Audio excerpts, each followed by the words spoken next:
Hey lovely, we're doing some more mixed media today because it's my favourite.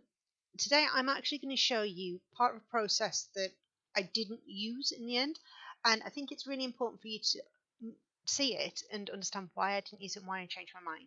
So initially I've taken a piece of plastic packaging and a bit of scrapbook card, like just white paper, and I'm going to spray mist on it and just move it around the page. Now, as much as I do like the effect, I don't like the lack of depth I'm getting in this. It's very flat, very one dimensional. There's nothing to it. And I'm feeling this as I'm going. Now, I like to try and keep going to see if it will work. And that's what you're going to see for the first half of this video is me trying to make things work. So I'm cutting out my card, I'm using my photos, I'm trying to build a layout around it, and all the time I've got this thing in my head going, it's just too flat. There's no colour, there's no life in it. So I added some more mist, spraying it rather than using the paper, rather than using the plastic to run it round. I then got my watercolours out, see whether I can get a bit um, of movement, adding water to it. And to be honest, the main reason for not having the depth and not having the movement in it, and as you can see here, I'm just getting lines rather than this sort of faded out mass of colour.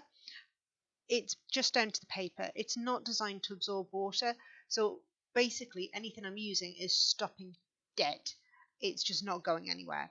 So I'm going to dry it off and give it another go because, perseverance is key with these things. I don't like giving up on things, but I knew when I started this that it wasn't the best paper for it. I could continue on, but I know that I'm going to get much better results with watercolour paper. So I've got a smooth watercolour paper here that I've just pulled out of the book I've got, and I bought this for very, very little, to be honest. It's an A3, but it's just A3 hot press watercolour paper, and I just pull out a sheet and I cut it down. Now, because I've used my plastic packaging, I'm actually going to use my stamp block for this, and I'm going to use my watercolours. I'm going to add my watercolours to the stamp block and use the stamp block to move things around.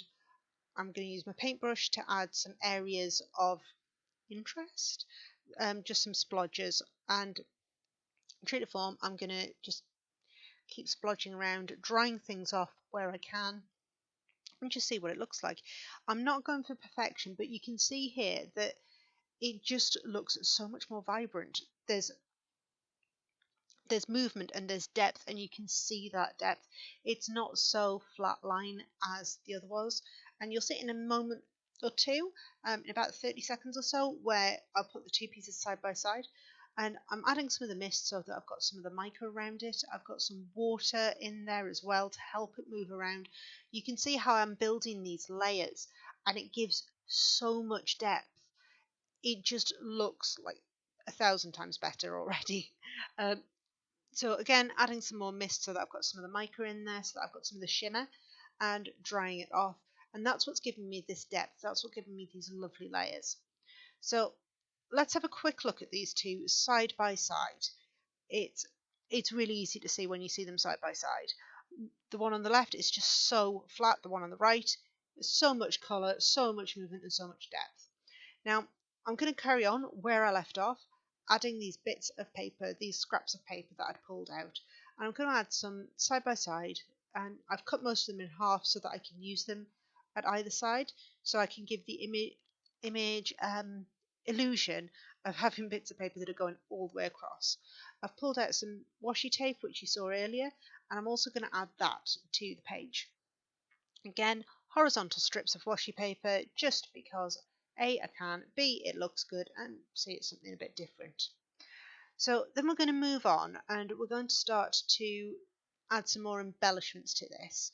So again, it's a lot of stickers, a lot of washi tape, and just moving things around until I'm happy. There's no right or wrong way to do this, and sometimes the stuff I use, I take off and don't use again. So the card that I just put on came off and will not be used again because I just didn't like it. And there's nothing wrong with that. It's not a case of once it's stuck forever. Once it's stuck, it's there until I'm not happy with it anymore. It's very, very simple. So a few word stickers here and there just to add some more embellishment to it. I'm now going to run through some of my paper embellishments and just start to tuck them in to the sides, see what they look like. I've got these little hearts which I think are going to look brilliant, so I'm going to go rooting through for those because I've got about 8, I want to say. I think it's 8. Anyway, I'm going to go hunting for those, and I'll try out a couple of other bits of embellishments too, um, just to see what looks good, what doesn't look good. So the colours that work in my mind don't necessarily work well on paper. I've pulled out the feathers because, feathers, they look cool and I like them, and, they might look good tucked around here. So that's what I'm doing. I'm just tucking them around the paper, see if I like them. If not, they can always go back in the pot. If I do like them, then I'll stick them down. And in this case, I did actually like them, so I did stick them down. We've got those hearts that I can dot around. I'm sort of trying to keep those right till the end because, they're the kind of finishing touch for me. I also have a thing for this sort of coppery rose gold letter sticker. Now, this particular photo I want to tell you a bit about, so I'll be as quick as I can. It was taken when we went to the Beatrice Potter experience, and my grandmother, when I was a child, used to read me Beatrice Potter. And when we went to the Beatrice Potter experience, I cried my eyes out literally all the way through. But these are everyday stories to me. These are the things I used to listen to every day. And, going into this experience and suddenly bursting into tears for absolutely no reason whatsoever through the entire thing totally threw me. But it made me realize how much I value those stories and how I value everyday stories, like the little silly things that I don't think about. So that's where the title came from. I haven't done any journaling on this because I'm not ready to actually do the journaling. But that was it. It's a really simple page, but for me, it's got some big, big stories to it. It's a huge thing for me. So hopefully I'll journal about that later on. And also, I did add some of those lovely hearts and a few of the other stickers from the letter stickers pack. And that's it. It is quite simple. There's only a few bits of card in there, and they're all scraps.